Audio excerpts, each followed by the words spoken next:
Hey there, and welcome to Hot Seat. And we are here to explore the reasons of why. What's the why? What's the purpose? What drives business owners to do what they do? If it's what you're looking for, to get motivated, well, we look forward to sharing this episode with you. I'm your host, Kelvin Holiday, and I am enjoying the fact that we can explore people's why and motivate others. So stay tuned for this exciting new episode. 15 minutes, fast paced. Let's do it.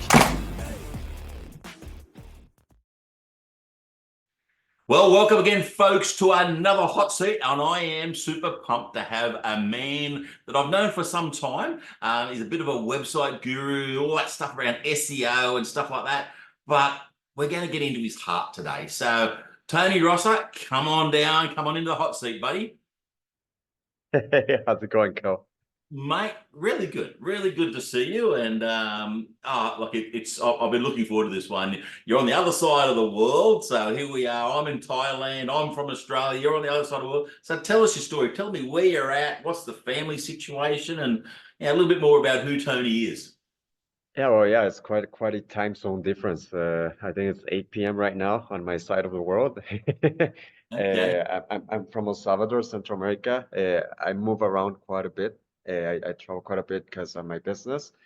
And yeah, family is good. I'm pretty young, so I'm still single. For any ladies listening to the podcast, no, I'm kidding. But yeah, no, it's all good, all good. Yeah. Mate, this podcast is about who you are at heart. So if we can be a matchmaking service, we'll do that for you as well. Maybe Mate, you can get Tinder as a sponsor. okay, mate. For those of you who are those ladies out there who are looking and are maybe listening to this and not watching the video, Tony's quite a good-looking bloke, so he's a pretty good catch. Anyway, enough of that. Mate, so you're over in Central America and you travel around. So tell us some of the sort of countries that you've traveled to and and you've obviously got a business that allows you to travel. So what's the adventures been so far? I've been fortunate enough to travel quite a bit. Mostly I go to the States, but I've been to South America, Colombia, uh, Panama, uh, Honduras, Guatemala, Europe. I've gone to Iceland because we have a client in Iceland. I've been lucky enough to see the Northern Lights, which they were Yeah. just beautiful. Uh, Portugal, Spain. Hopefully, I get to Australia soon because we've been expanding recently in there. And I've been fortunate enough that in my professional career, I was able to work with multinationals here in El Salvador, Yeah. and they started sending me early on to the States quite a bit. So I've had some exposure towards other cultures, which in the end added to the fact or to the contributed to me putting my own agency and sort of having that international focus. Beautiful, beautiful. And we'll just tell them just before we started the podcast here today, you actually just done a bit of scuba diving as well. So how are you enjoying that so far? I love scuba diving. It's as I was telling you, I went to Utila recently, Honduras. It has one of the most beautiful reefs in the world, and I got my advanced scuba certificate with SSI, and I love it because it's almost like you scuba you scuba way more than I, but I'm pretty sure you've got that feeling when you're under the water and it's just like your thoughts, the ocean, nothing else. You're sort of like in communion with the world. Yeah. So it almost feels like a meditation and sort of just like a peaceful sense that I just love scuba diving. Yeah, look, I get it, mate. And for those people who have done scuba diving, they'll relate to what you're saying. It's this place of tranquility where you can hear every bubble. There is no noise of the world. There's no sirens going off.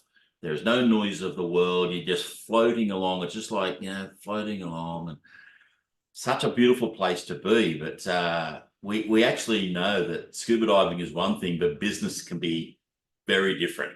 It's not always this bed of roses, or it's not always this tranquil sort of setting. It can be quite hectic. All right. And I can imagine in your world, like you're in the digital space. All right. So what is it? What is it that took you? Like the digital space is moving at such fast pace, and it's probably the exact opposite to scuba diving. But what is it that got you going from, from where you were at school into this career pathway? What's been the journey so far? It's very interesting because uh, like if you would have asked me in high school if I would have ended up like in the digital marketing space with my own agency, I would have never thought about it. It's more I wanted to be a doctor when I was in high school. Then I actually learn more about what doctors do, and it's a very uh, tough profession, and it wasn't for me, so it was like no. Uh, but I first got acquainted with digital marketing because when I was starting university, uh, my family is very entrepreneurial, like, Mm. and it's all something I've always admired from my parents because they are hard working people, and it's Yeah. something that they really made the effort to teach us, to me and my brothers. So when I was in college, my father came to me and he was like, "Listen, I'm gonna pay for your first year of college. Then the second one onwards, you need to find a job and you need to, pay yourself." And I was like, okay, give me 1 year and I'm gonna, build a business online and that's gonna pay all my college tuition fees and stuff. And I really like drawing. So I used to draw comics. I used to draw comics. And uh, I was pretty young back then. And my idea was like, I'm gonna have a website where I publish my comics and then I'm gonna have like ads on my website. And that's gonna be enough to pay like college and then, just uh, be able to fend for myself. So that's how I got acquainted because I learned how to, I did the website myself. I learned how to do like basic code, how to, you know, uh, create a website with HTML, how to have the discipline of like keep updating the website every day, how the ad space works online. And objectively, it was a failure because I never made more than 10 cents maybe from the ads that I got on the website. So a year came, uh, and my father was like, "Listen, it's time. I'm sorry, but it didn't work out. You need to find a job." And I was heartbroken. I was like, "Yeah, this thing I've invested a whole year into, it didn't work. It was a failure." I think that was my one of my first tastes of failure, and I'm very great. Like looking back now, I'm very grateful for it, because I think as an entrepreneur, you have to get acquainted and you have to be willing to fail, because it's almost like a numbers game. Like you have to fail, you learn, then you improve and you keep going. Yeah. Um, so yeah, that's how I got into the space. That's how I learned that it's not enough just to have a good idea and even like a good website, but you have to learn how to market and sell your services and advertise. And then my first job was thanks to that experience I've had like coding. I was within a company that sold like industrial equipment here in El Salvador, and they put me in the marketing department. Then I rose to the marketing manager position, and I just kept on learning about the digital space. I specialized in SEO very very early on. That's actually my specialty, and Google Ads. And then I kept learning about web development. And as companies were sending me to the States, I kept meeting people, and they told me like, "Hey, we would love a service like what you do," and that gave me the idea to start freelancing. And then as demand kept increasing, I started bringing people until I I ended with eGurus, which is the agency we have right now. We're about 10 people. We're still pretty small, I consider, uh, but we're growing. And but yeah, no, that's how I started on the space. Mate, I love that. Like, so many people see failure as a negative thing. Like when things don't work out, if I you, who's Darren Hardy says it really beautifully. He said, if you're going to fail, fail forward. fail forward. In other words, like don't see it as, oh, look, I'm going to quit. Use it as a learning experience. And as you've said, you learnt through that and you're not upset that you actually went through that. So was it really a failure or was it just a learning experience? You failed forward and you've learnt from it. And now you've taken something that was a massive lesson in your life. All right. You might have felt disappointment, but you then pick yourself. That's the entrepreneurial spirit, isn't it? It's, jumping off the cliff and hoping that you can get the plane built before you hit the ground and go splat. Yeah, That's what it's yeah, about. yeah, I agree. I agree wholeheartedly. Yeah.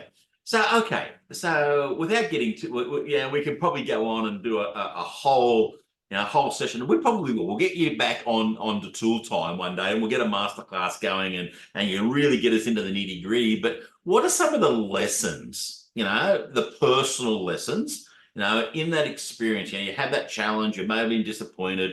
What are some of the other sort of experiences that you go, gee whiz, that was a tough thing to face? How did you then get over that? Oh, that's a very good question. I think as an entrepreneur, you are like in a constant learning experience. Yeah. Uh, I think what comes to mind right now, one of the most difficult lessons I had to learn is to understand that uh, I am not my business. Because it's very easy when you're an entrepreneur and you pour a lot of time and energy and you dedicate a great part of your life and you sacrifice, some things in your personal life for that vision you have. It's very easy to fall into the mistake of thinking that your business is you. So Yeah. I got to a point where when my business was doing well, I was doing well. But when my business was doing badly, that affected me on a personal level. So I had to take a moment and just meditate and just really understand that even though my business is a very important part of my life, it is not my life. Like if my business goes under for X or Y reason tomorrow, that's okay. I'm gonna be fine. And that doesn't necessarily mean that I myself, as a person, as Tony Rosa, I'm also going under. So yeah, I think that was a tough lesson to learn, and thankfully I learned it in time before my mental health started getting affected by like Yeah. business itself. Good. And yeah, there's, as you say, there's so many variables in business that, like, it's business success and or failure is quite often not the result of our personal effort or worth. Sometimes it's just about hitting the market at the right time, and or it might be hitting the market at the wrong time. Like, Yeah, you might be ahead of the game and therefore it's a good idea. It's a great idea, but it's going to be 2 years. Like, who would have thought that things like AI, and the advancements in technology we've seen in this last 2 years. Now, I know a guy that he was one of my mentors for a long time, Dale Beaumont. He built an application many years ago, BizVersity, you know, and it was way ahead of its time, and it done okay. Like, he done really well with it. But now with the advancements of AI, he's gone to a whole new level, and technology has caught up with his ideas, and people now get what he was doing years ago. And so sometimes, and he had enough business savvy to know that he just needed to wait. you know yeah, and Ko, I think there's a very important uh, another like important lesson in what you just mentioned, which is the fact of saying like adapting to what's going on, and not just adapting, but being nimble enough so you can pivot when necessary. Because yeah. that also helped me. Uh, I actually so eGurus, my business is 4 years old. We're almost turning 5 years old in this October this year. Uh, and it started like just before 2020. And when I decided to quit my stable job and just dedicate myself to my business full time, that's when COVID hit in the States. Like I was in Massachusetts when the Yeah. first case of COVID hit. And I remember like I lost around half of my clients in that time. Uh, and so it was like what do I do now? I recently quit my job. Now my income is not as good because I've just lost half of my customers due to this external circumstance that there's no way I could have like predicted. Uh, but that's also where when I learned, I think one of the most important lessons I've learned up to this day, which is the fact of staying nimble and just open to changes. Yeah. Actually, when that happened, I took a step back. I relaxed, I meditated a little, and I was like, okay, I cannot control COVID. I cannot control business closing. I cannot control like an economic depression. What's under my control? All right, I can control whether I speak with my clients. I can control whether I get their feedback and whether I change my business model. And that's just what I did. I spoke with a couple of clients. They told me, like the feedback essentially was, we do want to continue working with you, but right now we don't have the funds. Like we don't have much liquidity. Uh, and that's where I learned, okay, then let's do something about it. Maybe we can offer you a service that allows you to pay us, like almost like financing what Yes. you're getting from us. And that was a very big success. And we actually grew from making that that change or pivoting in our business model. That's a great story, and I think, you know, a lot of people, you know, just go, oh, lost a client, you know, or, you know, but you as you said, you pivoted, you actually looked at it, you got the feedback, and you made the changes to help your client rather than just going throwing your hands in the air and say, well, too hard, I'm out of here, you must, you know. And that's the cascade, you know, the domino effect. You know, one person falls over and it just goes on down the line. And you just went, no, I'm going to make a change. You know, that's the entrepreneurial mindset. You know, you just went in there. Tony, this has been sensational, mate. Folks, we've got some real gold nuggets. If you haven't actually caught them, you're going to have to go back, rewind this, and listen again. But we're going to finish up and wrap it up now. I'm going to ask you, Tony, what is your one hot seat, hot tip when the going gets tough? You know, what is it that gets you going again? Well, I think it's a couple of things, and I'll try to stay concise. But the first one is it's really important to have a strong reason why. Like just to Yeah. remember why you're doing this, whether it's your family, whether it's where you want to be in 10 years, whether it's the legacy you want to leave. In my case, I personally took the decision to be an entrepreneur when I turned 24. I got a little bit depressed because I wasn't happy with where I was at in my life. And I was in a pretty good place. Like I had a good job. I was working in my field, in my expertise, which I love. But it's not what I wanted. Like I knew it's not what I wanted when I was gonna be dying. I wouldn't have been happy. So my reason why is that I like to read and sorry, I like to write. So I want to publish something before I die.